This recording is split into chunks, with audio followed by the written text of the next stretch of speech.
I don't know about y'all, man, but I'm pretty sure Carolina has the best front court in the entire country. Huddle up. You don't want none! You don't want none! What's going on, Tar Heel Nation? It is your favorite North Carolinian, Russ, the Tar Heel, and welcome to the reaction show, East Tennessee State and your number 12 North Carolina Tar Heels, man. And Carolina gets the 77-58 W after, once again, man, having a very slow start to the game, man. One of the things that I had talked about in the preview video was that I anticipated that this was going to be once again a game where Carolina started slow. It was going to take an entire 40 minutes to build a 50 to 20 point stinking victory. And lo and behold, man, unfortunately, I almost hit it on the head. Now, I will say that as slow as the first half went, Carolina did kind of open things up a little bit at the tail end of that first half. They went on a little run to take that 8-point lead into the stinking break. And then they absolutely came out and dominated for the first part of the second half. And it wasn't until HD kind of went to the bench with about 3.5 minutes left that ETSU was able to kind of cut into this lead and make it look maybe a little bit closer than what it actually was. Carolina at one point led by 26 points. And it looked like they were possibly going to balloon that out to about 30. But it never really came to fruition. Now, I do believe this East Tennessee State team is potentially a team that you could see in the tourney out of the Southern Conference. They're 8-4 on the season. Now they're 1-4 away, so they have not fared very well away from home. But that first half, man, they gave us a little bit of stinking trouble. But I can't say enough about Carolina's front court, like I said in the little first part of the video. Caleb Wilson and Henry Vasar combined for 46 points, man. They were 16 of 23 from the stinking floor, dude, which is a ridiculous field goal percentage from your 4 and 5. Caleb shot 50% from the floor, and Henry Vasar shot like 91%, 92%, whatever that math ends up being. Henry played 28 minutes, had 26 points, 10-11 from the field, 2 of 3 from 3, a perfect 4 for 4 from the charity stripe, and he also stinking had 8 rebounds. So not quite a double-double, but he was an absolute stinking menace on the offensive side of the floor. And the same can be said about Caleb. These guys offensively are completely dominating. They are owning, the paint. Henry Vasar has been really good from deep. He's consistently knocked down 3 balls when he's, gotten them out there at the top and been able to step into them. And he's got a pretty daggum good game all around him. He's not really that kind of guy that's going to bang with you down low. We know that. Maybe that's kind of his weakness, is just the lack of the ability to kind of really back somebody under the stinking basket. But Henry can shoot, and Henry has kind of perfected that little jump hook, dude.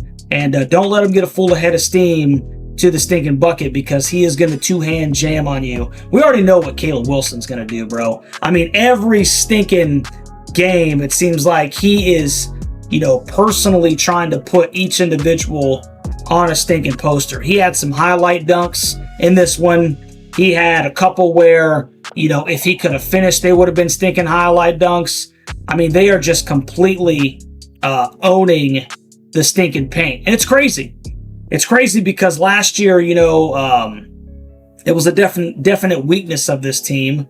Obviously, that individual whose name will not be mentioned because he's a traitor went elsewhere, and he had his decent games as an undersized 4, undersized 5.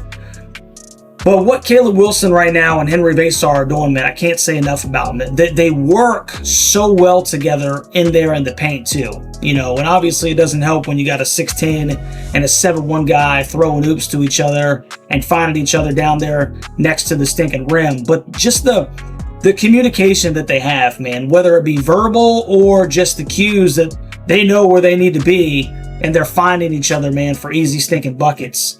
If not for stinking oops from your 4 to 5 or from your 5 to your stinking 4. And that's just fun to watch, man. It's pretty fun basketball to watch in the front court. The back court, man, is still a work in progress. Especially in the absence of Seth Trimble, who hopefully will get back for the Ohio State game. But the guy that you would kind of assume would be your third leading scorer, Luka, he only took 2 shots in this game. He was 0 for 1 from 3, 1 of 2 from the field, finished with 2 points in 20 minutes of stinking burn.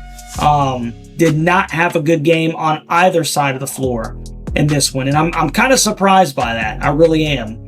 Evans knocked down 2 threes in the first half.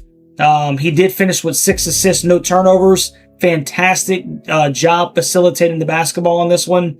But he disappeared offensively, in the second half. He was 2 of 5 from the field, 2 of 5 from 3. All 5 of his field goal attempts were from beyond the arc. As you can see, I'm having a light try to go out on me, so I apologize for the flickering. Hopefully nobody here has epilepsy or whatever the heck it's thinking called. But just trying to find that consistent guy that can be your third leading scorer. It's usually Luka. It was not tonight. And as we look through here in the scoring column, Jaren Stevenson only gave us 6. Luka gave us 2. Kyan Evans gave us 6. James Brown gave us 2. Derek Dixon gave us 7. 1 of 2 from the field, 1 of 2 from 3, and he was a perfect 4 for 4 from the charity stripe. He was actually Carolina's third leading scorer, and he only played 14 minutes in this game.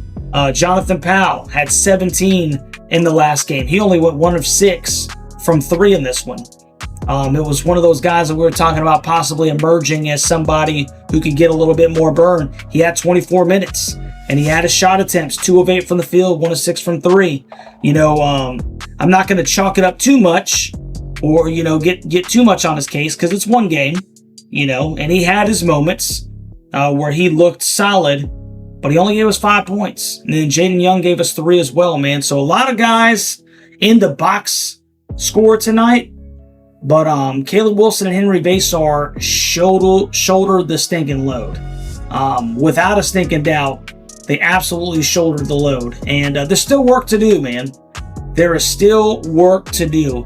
One of the things that bothers me a little bit is this is still very much, in my personal opinion, a half-court basketball team.